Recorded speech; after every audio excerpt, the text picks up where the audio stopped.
funky.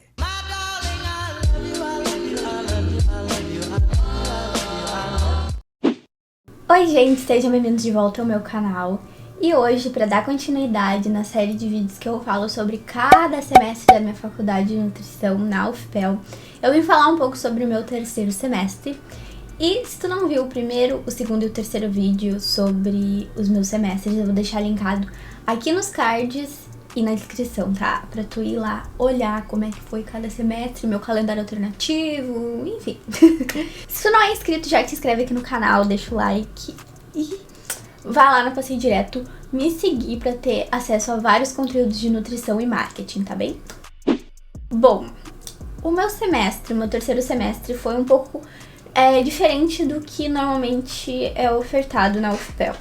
Tá, tem algumas cadeiras que... Teve uma cadeira que eu já fiz, teve uma cadeira que eu não fiz, então eu vou contar tudo pra vocês, vou falar as disciplinas que eram pra ser nesse semestre e as que não eram, enfim.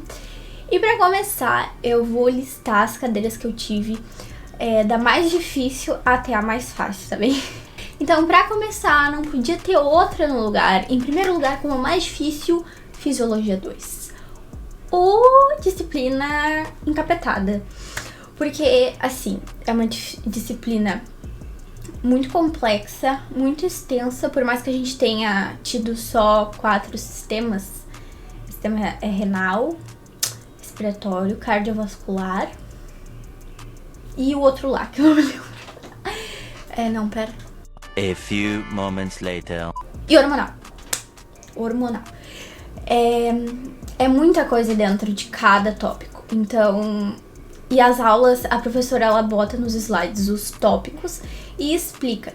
Então, pra te estudar, tem que basicamente digitar tudo que a professora fala pra poder reler em outro momento. Só que é muita coisa e acaba que, às vezes, a gente não tem tempo pra fazer isso. E é uma disciplina muito difícil que eu fiquei em exame. Peguei exame. Me orgulho disso? Não me orgulho disso, mas o importante é que eu passei no exame. Sobre as avaliações da disciplina. A gente tinha que fazer, pra ganhar presença, né? A gente tinha que responder semanalmente questionários sobre o assunto da semana.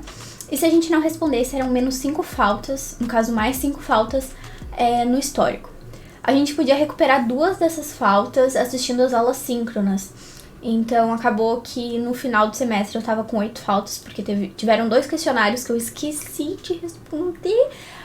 Porque é muita coisa, tem uma hora que junta muita coisa, tem hora que não tem nada pra fazer e quando junta é tudo junto. Parabéns, você é o Sherlock Holmes. As provas eram basicamente 20 questões, 25 questões, mas dentro de cada questão, não de todas, claro, mas a maioria, dentro de uma tinha várias. E eram questões difíceis e um pouquinho compridas. Então, 1 hora, que era o que a gente tinha, se tornava pouco tempo. A segunda matéria mais difícil desse semestre é uma matéria que é uma cadeira que a gente já deveria ter cursado, que é Bioquímica 2, só que no segundo semestre eles não ofertaram porque eles queriam esperar que a gente tivesse aulas presenciais para poder realizar essa disciplina. Só que como a gente nem sabe quando a gente vai voltar, a gente espera que semestre que vem a gente consiga voltar, tá programado para ter algumas aulas presenciais. Com 30% dos alunos, enfim. Só que não é nada certo. E até antes, quando eles ofertaram agora no terceiro semestre de Bioquímica 2, eles não sabiam se ia conseguir ter essas aulas presenciais. Então, eles acabaram ofertando. As aulas práticas a gente teria que ter no laboratório, mas infelizmente a gente não tem como ter.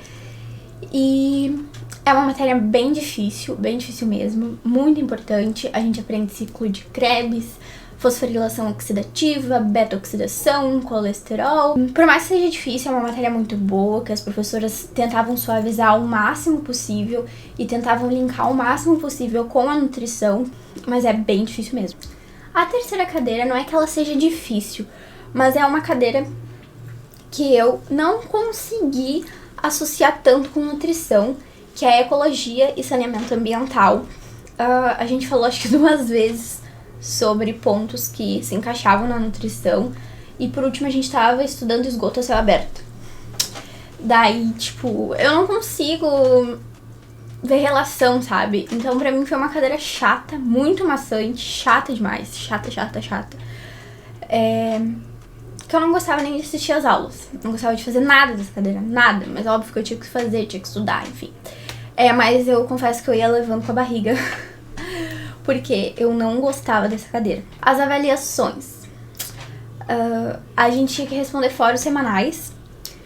E a gente fez um trabalho, um estudo dirigido sobre as malditas ervilhas, que me custaram boa parte da minha nota, 35%, e eu me saí mal, porque era muito chato e não dava pra entender direito. Era horrível, horrível. Nunca quero estudar ervilhas na vida de vocês em ecologia. E, bom, foi isso que desceu a minha nota, porque o resto tudo tirava 9, 10, 9, 10, 9, 10. E no vídeo que a gente teve que fazer, a gente escolheu o assunto punks, que são plantas alimentícias não convencionais, que foi o que a gente decidiu que ficaria melhor linkado, associando ecologia e nutrição, que era o que a gente tinha que fazer. Foi chato de fazer, tudo nessa cadeira foi chato, tá, pessoal? Foi tudo chato. Então, se eu falar pra vocês que ecologia é uma cadeira muito legal de estudar, e nutrição, não é. Ciência e tecnologia de alimentos, não é que seja uma cadeira difícil, mas entre ela e bromatologia, eu coloquei ela em cima por causa da parte de rotulagem, que me fez ter vontade de sair gritando na rua pedindo socorro, porque é muito difícil e o momento que a gente tinha pra tirar dúvidas era nas aulas síncronas. Só que a professora tinha que responder as dúvidas, no caso, né? E ainda tinha que introduzir o próximo assunto da aula, então era pouquíssimo tempo e eram muitas dúvidas sobre esse assunto. Não só da minha parte, das minhas colegas também. Então a gente tentava meio que se ajudar. Só que era uma mais perdida que a outra em rotulagem. É muito detalhe, muito cálculo. E surpresa, se tu não sabia que tinha cálculo, tem cálculo na nutrição. E a parte de rotulagem é uma parte que tem bastante cálculo. Então foi isso que deixou CTA um pouco complicado. E CTA é uma das cadeiras que cai na prova de residência. E se tu não sabe o que é residência, eu tenho um vídeo explicando o que é isso. Então, termina esse vídeo e corre lá pra ver, tá bem?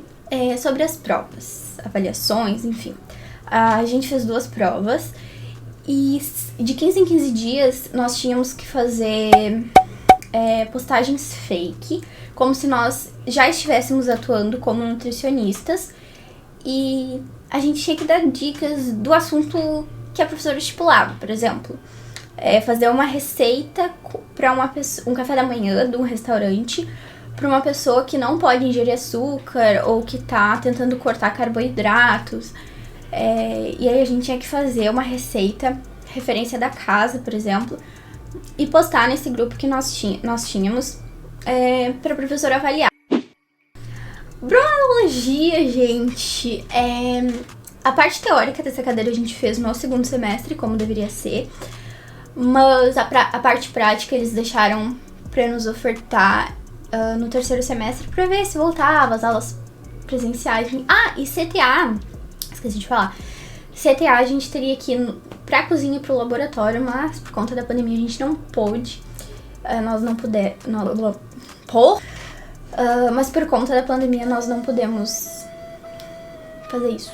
E com bromatologia também, a gente iria pro laboratório, mas a gente não pôde, tá? Então, quando eu fiz a parte teórica de bromatologia, eu tava trabalhando. E eu trabalhava, por exemplo, das 8h30, por aí, até as 10 da noite. Então, tipo, eu não tinha muito tempo pra focar nas 6 cadeiras que eu tinha pegado.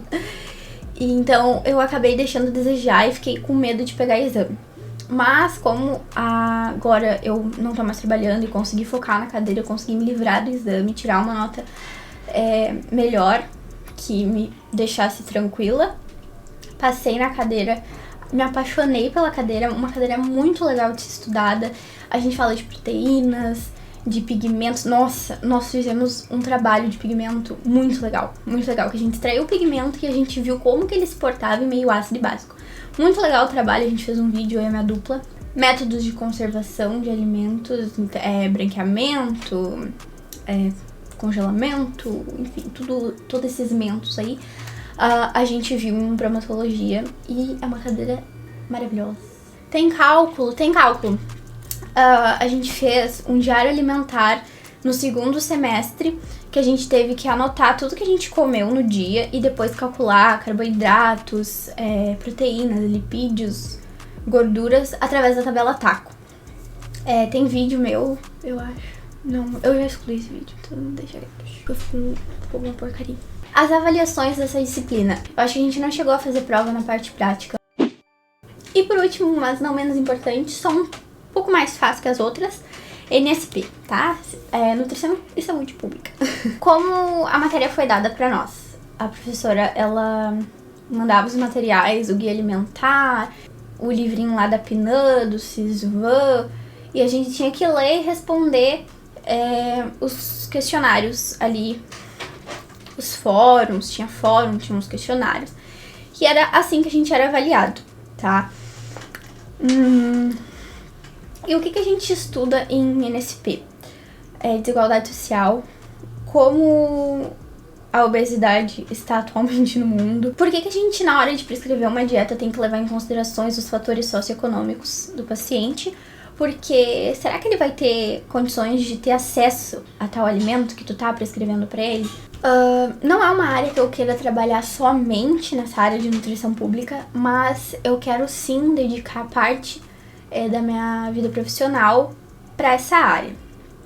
Dar um atendimento em um lugar mais necessitado, me aprofundar nos assuntos, conhecer o público que usufrui dessa parte da nutrição.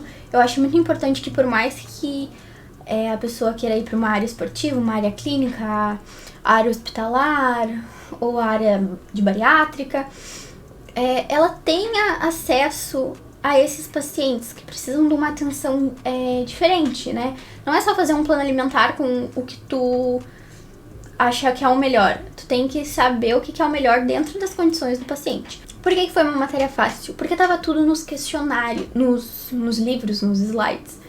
Então era só olhar ali, porque os questionários a gente podia consultar, só que eu não consultava porque eu sou teimosa e eu só consulto quando eu tô desesperada pra não rodar. Então, eu fiz um resumo do guia alimentar da população brasileira e aí eu consegui introduzir toda aquela matéria no meu cérebro. E aí eu tirei 10. E aí eu vi que era só resumir os assuntos que dava pra passar. E esse resumo está lá no meu perfil do Passei Direto. Então, clica no link aqui na descrição e vai pra lá, tá bem? Então é isso. Um beijo, te inscreve aqui no canal, deixa seu like e